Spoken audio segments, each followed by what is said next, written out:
ओम नमः पंचजगद्गुरुभ्यः पंचाश्वदनोद्भूतान् पंचतत्वादिनायकान् पंचब्रह्ममयानोमि पंचाचार्यान् जगद्गुरून् विश्वेशलिंगसंभूतं विश्वविद्याव्यबोधकं विश्ववंदं सदा वंदे विश्वाराध्यं जगद्गुरून्.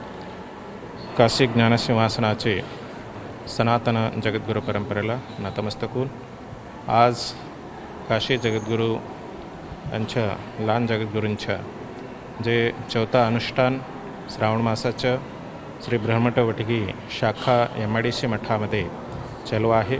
त्याच्यासोबत जे आपलं पंचमुखी परमेश्वरांच्या तपोरत्न योगीराजेंद्र शिवाचार्य महास्वामीजीने हा इथं MIDC क्षेत्रामध्ये ब्रह्मटवटगी शाखा मठामध्ये जे पंचभूताच्या अधिनायक जे आहे पंचमुखी परमेश्वरांच्या इथं स्थापन केलेलं आहे. त्या पंचमुखी परमेश्वरांच्या जे श्रावण मास निमित्त जे सगळं दंपती येऊन जे आपलं भक्त लोक त्यांच्या तनुमन धनाने हा इथं मठामध्ये सेवा करून हा पूजामध्ये सहभाग घेत आहे. ते सर्व सद्भक्त मंडळी जे आपलं एक रोजी त्या 4-5 असं दंपती येऊन हा पूजाचा लाभ घेत आहे. आणि याच्या सोबत हा कार्यक्रममध्ये ब्रह्मटवटगी मार्फत हा कार्यक्रममध्ये जे गंगा आरती जे भक्त लोक काशीमध्ये जाऊन गंगा आरती बघू शकत नाही तो गंगा आरती इथं रोज घडत आहे. त्यानिमित्त इथं सर्व सद्भक्त मंडळी जे भक्तिभावाने इथं येऊन हा आरतीचं जे लाभ घेत आहे. आणि असंच जे आपलं पंचमुखी परमेश्वरांच्या रुद्राभिषेक आणि नामावळी आणि आरती वगैरे त्या सगळ्या याच्यामध्ये भाग घेऊन त्यांनी कृतार्थ होत आहे.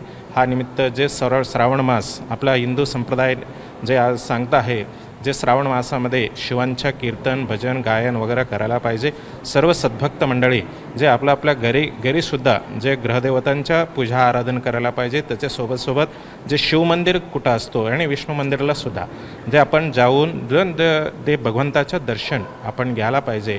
जे उरलेले 11 महिन्याचा जे आपलं एनर्जी भेटायचं म्हणलं तर हा महिन्यामध्ये जे श्रावण मासामध्ये अवश्य करून आपल्या शिवांचं दर्शन घ्यायला पाहिजे. जे आपलं हे सगळं शिवमय आहे. लिंगामध्ये जगत सर्व असं म्हणलेलं आहे. हा शिवमय प्रपंचामध्ये आपण जगत आहे म्हणलं तर त्यांच्या आशीर्वादाने आपण जगत आहे. त्यानिमित्ताने शिवाचं आराधन भजन कीर्तन सगळं करायला पाहिजे. म्हणून एवढा या कार्यक्रम जे श्रावण मासानिमित्त आपण सर्वांना आव्हान देत आहे. ABP माझा, उघडा डोळे बघा नीट.